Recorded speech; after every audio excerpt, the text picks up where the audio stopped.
Guys, നമ്മൾ ഇന്ന് ചെയ്യാൻ പോകുന്നത് ഫാലിംഗ് ഇൻ ടു സ്മൈൽ എന്ന ഡ്രാമയിലെ എപ്പിസോഡ് 28 ആണ്. ഈ എപ്പിസോഡ് സ്റ്റാർട്ട് ചെയ്യുമ്പോൾ കാണിക്കുന്നത് രണ്ടാം ടൈമും YQCVയുടെ കൂടെ തോറ്റ ZGDXനെ കാണിച്ചുകൊണ്ടാണ്. അവരെല്ലാവരും വളരെയധികം സങ്കടപ്പെട്ടുന്നുണ്ടായിരുന്നു. കാരണം വേൾഡിലെ രണ്ട് ബെസ്റ്റ് പ്ലെയേഴ്സായ YQCVയുടെ കൂടെ ZGDXന് ജയിക്കണമെന്ന് ആഗ്രഹമുണ്ടായിരുന്നു. അത് നടന്നില്ല. അത് കാരണം അവരെല്ലാവരും വളരെയധികം സങ്കടപ്പെട്ടു. അതേസമയം അതെല്ലാം കഴിഞ്ഞ് നേരെ ഹീറോ ടോങ്ങിനെ കാണാൻ വന്ന് അവൻ തോറ്റതിൽ ചെങ്ങിന് വളരെയധികം സങ്കടമുണ്ടാകും, നീ ആശ്വസിപ്പിക്കുക എന്നെല്ലാം പറയുന്നുണ്ട്. അതേസമയം റോയും മിങ്ങും കൂടി അവരെ സങ്കടമെല്ലാം മാറ്റാൻ വേണ്ടി സംസാരിക്കുന്നതോടെ റോയ്ക്ക് ഏതോ ഒരു കോൾ വന്ന് റോയ് നേരെ അവിടെ നിന്ന് പോകുന്നുണ്ട്. മിങ് എല്ലാവരോടും ആശ്വസിപ്പിക്കുന്നുമുണ്ട്. അതേസമയം റോയ് പോയ ഉടനെ തന്നെ ചെങ് നേരെ എഴുന്നേറ്റ് പോകാൻ നേരത്ത് നേരെ ലവ് വന്നുകൊണ്ട്, നിനക്കൊരു നാണവുമില്ലേ, നീ എന്താണ് ഞങ്ങളോട് പറഞ്ഞത്, പെട്ടെന്ന് വെച്ച് നീ എന്താ അങ്ങനെയൊക്കെ പറഞ്ഞത്, നീ പറഞ്ഞ കാരണം നീ ക്യാപ്റ്റനാണ്, അതുകൊണ്ട് ഞങ്ങൾ എല്ലാവരും അനുസരിച്ചു, പെട്ടെന്നെല്ലാം നീ ഇങ്ങനെ ഐഡിയ മാറ്റിക്കളി, ഞങ്ങൾ എങ്ങനെയാ കളിക്കുക എന്നെല്ലാം പറയുന്നുണ്ട്. മിങ്ങും പറയുന്നുണ്ട്, അത് നീ ചെയ്തത് തെറ്റാണ് ചെങ്, നീ അങ്ങനെ പെട്ടെന്ന് തന്നെ ഗെയിമിൽ വെച്ച് ഐഡിയ മാറ്റുകയാണ് എന്നെല്ലാം പറഞ്ഞാൽ അവർക്ക് എല്ലാവർക്കും അത് കളിച്ച് മുൻപോട്ട് പോകാൻ പറ്റില്ല. പക്ഷെ നീ അവിടുന്ന് വീണ്ടും വാശി പിടിച്ച് അതെന്നെ ചെയ്യാൻ പറഞ്ഞത് കാരണം നീ ഒരു ക്യാപ്റ്റനാണ്, നിന്നെ അവർക്ക് അനുസരിക്കേണ്ടി വരും, അത് കാരണമാണ് നീ ചെയ്തത് തെറ്റാണ് എന്ന് തന്നെ മിങ് പറയുന്നുണ്ട്. ഇതെല്ലാം കേട്ട നേരെ ടോങ് വന്ന് ചെങ്ങിന് സങ്കടമായെന്ന് അറിഞ്ഞുകൊണ്ട് അവൾ പറയുന്നുണ്ട്, അവൻ്റെ കൈക്ക് എന്തോ പ്രശ്നമുണ്ട്, അവൻ ഇന്നലെ പ്രാക്ടീസിൽ YQCVയുടെ കൂടെ തോറ്റത് കാരണം രാവിലെ വരെ ഇരുന്ന് ഗെയിം കളിക്കുകയായിരുന്നു എന്നെല്ലാം പറഞ്ഞപ്പോൾ നേരെ ലാവ് വന്ന്, അവൻ അറിയില്ലേ ഇന്ന് ഗെയിമാണ് നടക്കുന്നത്, എന്നിട്ടും രാവിലെ വരെ പ്രാക്ടീസ് ചെയ്യുമ്പോൾ കൈക്ക് വേദന വരും എന്നെല്ലാം അവൻ അറിയില്ലേ എന്നെല്ലാം പറഞ്ഞ് കുറ്റപ്പെടുത്തിക്കൊണ്ടിരിക്കുമ്പോൾ അതേസമയം നേരെ റോയ് വന്ന് പറയുന്നുണ്ട്, അവൻ നേരെ വേഗം ഗെയിം ചേഞ്ചാക്കി അവിടെ നിന്ന് പോകാൻ കാരണം ടോങ്ങിൻ്റെ പ്രശ്നം സോൾവ് ആക്കാൻ വേണ്ടിയാ എന്നെല്ലാം പറയുന്ന നേരം നേരെ ലാവോ അത് കുറ്റമായി കരുതി, ഓ അപ്പോൾ ഞങ്ങൾക്ക് ആർക്കും ഒന്നും അറിയില്ലേ, അവൻ ഗേൾ ഫ്രണ്ട് ആകുന്നതിന് മുമ്പേ ഞങ്ങളുടെ ടീമിലുള്ള ഒരംഗമായിരുന്നു ടോം, എന്നിട്ട് അവനൊന്ന് ഞങ്ങളോട് പറഞ്ഞില്ല, ഞങ്ങളെ വിശ്വാസമില്ല, എന്തുകൊണ്ട് ഞങ്ങൾ കൂടി അവളുടെ പ്രശ്നം സോൾവ് ആക്കാൻ ബാധ്യസ്ഥരല്ലേ, ഞങ്ങളുടെ ടീമിലുള്ള ഒരംഗമല്ലേ, ഞങ്ങളെ ഇത്രക്കവന് വിശ്വാസമില്ലാതെ ആയിപ്പോയോ, എന്താ ചെയ്യുക, എങ്ങനെയെല്ലാം പറഞ്ഞ് ഒരുപാട് ചൂടായിക്കൊണ്ട് ലവ് അവിടെ നിന്ന് പുറത്തേക്ക് പോകുന്നുണ്ട്. അങ്ങനെ അവൻ വിഷമിച്ച് കരഞ്ഞു പോകുന്നത് കാരണം അവരെല്ലാവരും ലവോയുടെ പുറകെ ഓടി അവനെ സമാധാനിപ്പിക്കാനായി പോകുന്നുണ്ട്.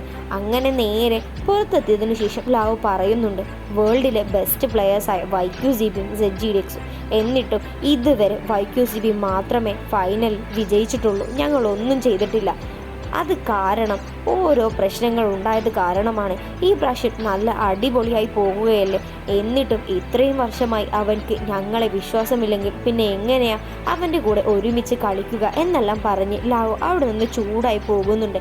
അതേസമയം മേലെ നിന്ന് ഇതെല്ലാം കണ്ട മിങ്ങും റോയും കൂടി എന്തൊക്കെയോ സംസാരിക്കുന്നുണ്ട്. റോയ് പറയുന്നുണ്ട്, ഇനി എന്ത് ചെയ്യും ഈ പ്രശ്നത്തെ പറ്റി. അപ്പോൾ മിങ് പറയുന്നുണ്ട്, ചെങ്ങല്ലേ, അവൻ ക്യാപ്റ്റനല്ലേ, അവന് നല്ല ബുദ്ധിയാണ്, അവനെങ്ങനെയെങ്കിലും ഇത് സോൾവ് ചെയ്യും എന്നെല്ലാം ചെങ്ങിനെ സപ്പോർട്ട് ചെയ്ത് പറയുന്നുണ്ട്. അതേസമയം ചെങ്ങ് വിഷമിച്ചത് കാരണം നേരെ ടോങ് വന്ന് ഡോറ് തുറക്കാൻ നേരം ചെങ്ങ് അവിടെ ഡോറ് കുറ്റിയിട്ടുകൊണ്ട് തുറക്കില്ല എന്നെല്ലാം പറയുന്നുണ്ട്. അങ്ങനെ അവൻ അവിടെ ഇരിക്കുന്നത് കാരണം നേരെ ചെങ്ങ് അവൻ്റെ ഓപ്പോസിറ്റായി ഡോറിൻ്റെ പുറത്ത് വന്നിരുന്ന്, നീ എങ്ങനെയെങ്കിലും ഈ പ്രശ്നം സോൾവ് ആക്കണം, അല്ലെങ്കിൽ ഈ പ്രശ്നം വഷളായി ലവ് ഇവിടെ നിന്ന് ഗെയിമും വിട്ടു പോകും, അങ്ങനെയെല്ലാം ഒരുപാട് കാര്യങ്ങൾ ചെങ്ങിന് പറഞ്ഞു കൊടുക്കുന്നുണ്ട്. നാളെ തന്നെ വന്ന് ലവോട് സോറി പറയണം, കൂടെ എല്ലാവരോടും സോറി പറയണം, ഇനി എന്ത് കാര്യമുണ്ടെങ്കിലും നീ അത് ഒറ്റയ്ക്ക് തന്നെ സോൾവ് ചെയ്യാൻ നോക്കരുത്, എല്ലാവരെയും അതിൽ ഇൻവോൾവ് ആക്കണം എന്നെല്ലാം പറയുമ്പോൾ നേരെ അവന് പറ്റിയ തെറ്റെല്ലാം മനസ്സിലായി. പിറ്റേന്ന് രാവിലെ തന്നെ നേരെ ചെങ്ങും ടോങ്ങും കൂടി അവരോട് എല്ലാവരോടുമായി സോറി പറയാൻ വരുന്നുണ്ട്. നേരെ എന്നിട്ട് ചെങ്ങ് അവരോട് എല്ലാവരോടും സോറിയും പറയുന്നുണ്ട്. അതേസമയം ഇതെല്ലാം കാണുന്ന എല്ലാവർക്കും വളരെയധികം സങ്കടം വന്ന് എല്ലാവരും നേരെ ചെങ്ങിൻ്റെ അടുത്ത് പോയി, നീ ഇതുവരെ ഞങ്ങളോട് സോറി പറഞ്ഞിട്ടില്ല, ഇനി അങ്ങനെ പറയുമെന്നും കരുതിയിട്ടില്ല എന്നെല്ലാം പറഞ്ഞ് അവർ സംസാരിക്കുന്നുണ്ട്. ലാവോ മാത്രം ദേഷ്യം പിടിച്ച് അവനെ മൈൻഡ് ചെയ്യാതെ അവിടെ വന്ന് നിൽക്കുന്നുണ്ട്. അതേസമയം ഇതെല്ലാം കണ്ട് ദേഷ്യം പിടിച്ച കെ ആണെങ്കിൽ, നീ എന്താ കാണിക്കുന്നത്? നീ രാവിലെ വരെ നീ ചെയ്തത് തെറ്റാണ്. ചെങ്ങ് ഒരുപാട് വിഷമിച്ചിട്ടുണ്ടാകും. അത് കാരണം നിങ്ങൾ ഒന്ന് പോയി അവനെ സമാധാനിപ്പിക്കുക എന്നെല്ലാം നീ തന്നെയല്ലേ പറഞ്ഞത്. എന്നിട്ടിപ്പോൾ ചെങ്ങ് വന്ന് സോറി എല്ലാം പറയുമ്പോൾ നീ എന്ത് നോക്കി നിൽക്കുകയാണ്? വന്നവനെ ഹഗ് ചെയ്യ് എന്ന് പറയുന്നത് ലവ് നേരെ ഓടി കരഞ്ഞുകൊണ്ട് വന്ന് നേരെ ചെങ്ങിനെ കെട്ടിപ്പിടിക്കുന്നുണ്ട്. ഇതെല്ലാം കാണുന്ന എല്ലാവരും വളരെയധികം സന്തോഷമാകുന്നുണ്ട്. ലവ് പറയുന്നുണ്ട്, ഞാൻ ഇത്ര ചൂടാവേണ്ട ആവശ്യമില്ല, എനിക്കറിയാം, പക്ഷെ നീ കരയണ്ട എന്നെല്ലാം പറയുമ്പോൾ അവിടെ നിന്ന് ചിരിച്ചുകൊണ്ട് ചെങ് പറയുന്നുണ്ട്, ആര് കരഞ്ഞു? അപ്പോൾ ഞാൻ മാത്രമാണല്ലേ കരയുന്നത് എന്നെല്ലാം പറയുന്നുണ്ട്. ഇതെല്ലാം കാണണം എല്ലാവരും കൂടി ചിരിക്കുന്നുണ്ട്. അങ്ങനെ റാവോ ചെങ്ങ് ടോങ് കൂടി പോലീസ് സ്റ്റേഷനിലേക്ക് ആ പ്രശ്നം സോൾവ് ആക്കാനായി വരുന്നുണ്ടെങ്കിലും ചെങ്ങ് ആ പ്രശ്നം സോൾവ് ആക്കാതെ അതിൽ തന്നെ മുഴുകി നിൽക്കുന്നുണ്ട്. അങ്ങനെ അതെല്ലാം കഴിഞ്ഞ് ആ ഗേള് ഞാൻ ചെയ്തത് തെറ്റാണ്, എല്ലാ സത്യമെല്ലാം കമൻറ്റിൽ അറിയിക്കുന്നുണ്ട്. ഇതെല്ലാം കാണുന്ന എല്ലാവരും ടോങ്ങിനെ വീണ്ടും സപ്പോർട്ട് ചെയ്യാനായി തുടങ്ങുന്നുണ്ട്. ഇതെല്ലാം കാണിച്ചുകൊണ്ടാണ് ഈ എപ്പിസോഡ് ഇവിടെ അവസാനിക്കുന്നത്.